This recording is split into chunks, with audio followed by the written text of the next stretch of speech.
I call myself the undecided Canadian, and maybe I think of myself as the average Canadian, and right or wrong, I am doing something. I can't stand another Liberal government, and I voted for Justin Trudeau. I voted for the man. I saw maybe a time for change, and he had some good ideas and things were going to move forward. I voted for the guy. But the last 9 years have been absolutely crazy. I mean, I remember time, and you may not remember it, but I remember a time when your paycheck amounted to something. I remember a time when you had money to go out, you wanted to go out for dinner. I remember going to the grocery stores where I didn't have to be concerned about the price of the food that I wanted to buy. I can remember when I had a mortgage that was not too difficult for me to pay, and when I had taxes that were somewhat reasonable, even though the water bill I felt was a little high. I can remember those times. You may not be able to remember those times when those things were affordable. Right now in Canada, nothing is affordable. Housing has gone through the roof, and my kids won't be able to buy their own home, even though they've got good jobs, they're making half decent salaries. They still can't buy a home. It is absolutely crazy, and I don't see anybody changing that in the not too distant future. All this talk about 500,000 homes.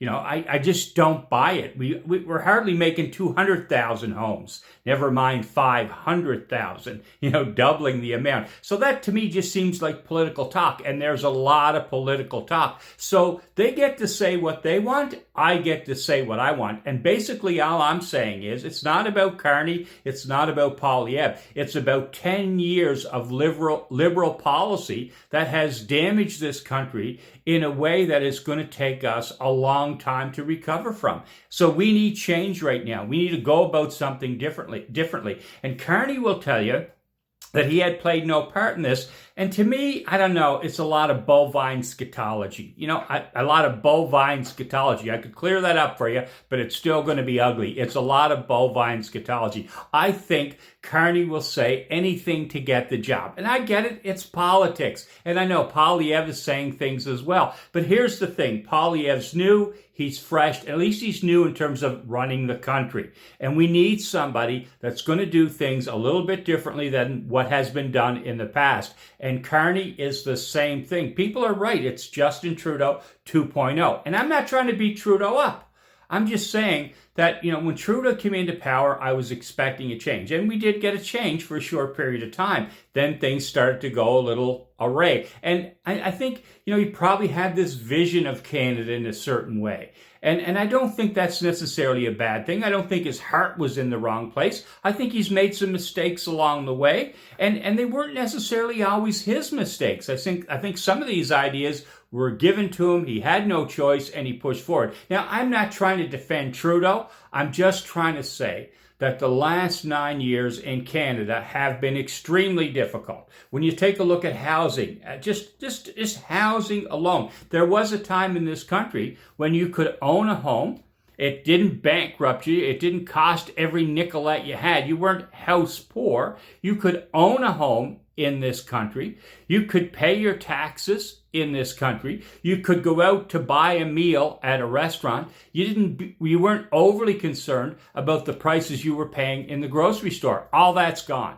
All that's gone. It is going to be extremely difficult to own a home in the country, probably for the next 5 to 10 years, depending on who comes into power next. It's going to be extremely difficult to find a job in this country. A lot of my friends right now are moving to the U.S., and they have done it for years. There's a reason for the brain drain. There's a reason for the brain drain, and we just continue to facilitate it. We just continue to push people into other countries because it is getting crazy here. Our immigration policy was, thoughtless. I don't know what people were thinking. This 100,000 goal, I get it. We need to increase the population. But where the Liberal government went here, uncontrolled, makes absolutely no sense. And you can see the ripple effect. You can see the impact that it's had on the healthcare system. Now, is the healthcare system ruined? I don't believe so.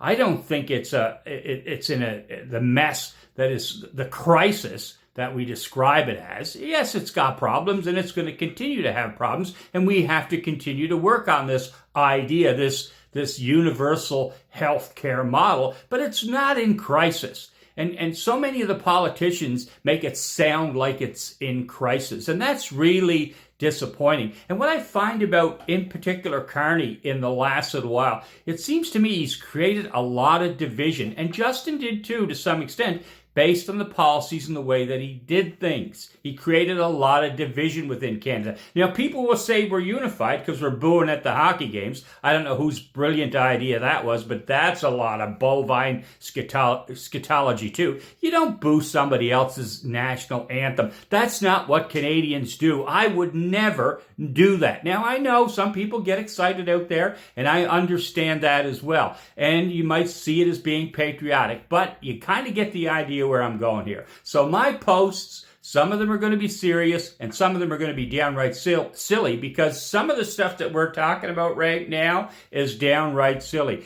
We're treating the guy next door like he's the crisis. Donald did all this to us. Well, Donald just got into power. Remember? Just got into power. This problem, this liberal problem, and the liberals won't even admit it. How can you fix a problem if you won't admit you have one?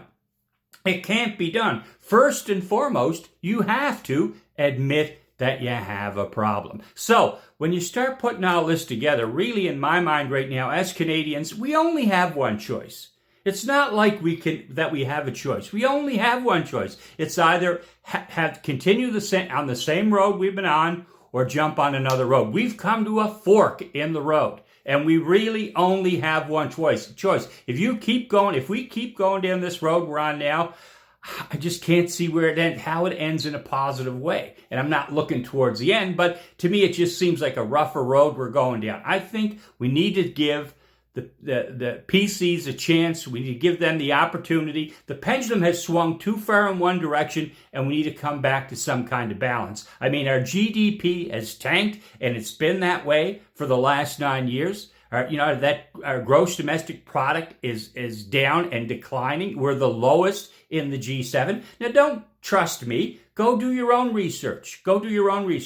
And the thing about this is, what I'm doing right now, right or wrong, is I've taken a position. I don't like what's happened over the last 9 years. Now, there have been some good things. But overall, when I look at the economy, I look at housing, I look at food prices, I look at jobs, I look at taxation, which is just out of this world. We are taxed to death.